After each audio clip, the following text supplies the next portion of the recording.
וכאן חיים, הרוחות עדיין לא עטות. האזרחים הנזעמים הללו מסרבים ללכת הביתה, הם רוצים תשובות עוד הערב.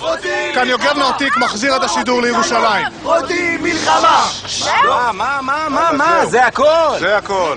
אפילו לא הספקנו להעביר את הצמיג. אני אשב לכם. ראיתם שאני בשידור, למה לא הדלקתם? הדלקנו, אבל זה טיובלס, זה לוקח זמן. ואתה בקושי שידרת 2 דקות.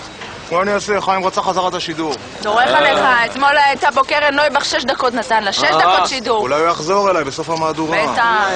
יחזור. טוב, יאללה, מה עכשיו? יאללה חבוץ הצמיג, חבל שיבר קרסת. יאללה, מישהו בא לאכול? יאללה בוא. אל תתרחקו, למה אם הוא יחזור אליי. אנחנו פה ממול, בשווארמה, תן קריאה, אנחנו פה. הצבעה.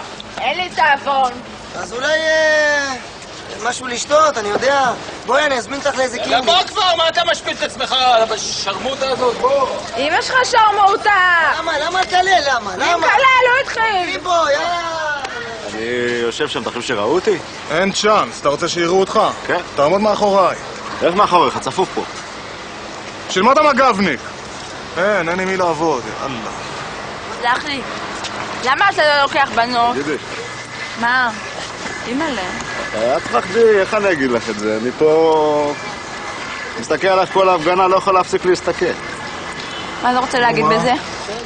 לא יודע, חשבתי, אני גומר ב-11 את המשמרת, אולי... אני פה עם אבא שלי, הוא מהמכבה שם, מהצוות של הכבאים.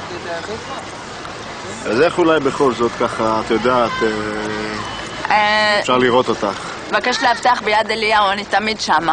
וואו! עוד חצי דקה לשידור, יאללה, סמל!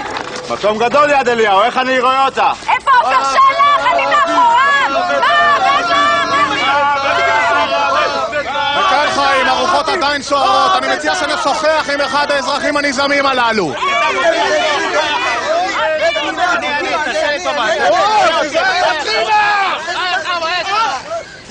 מה אני אתה? מה עשית?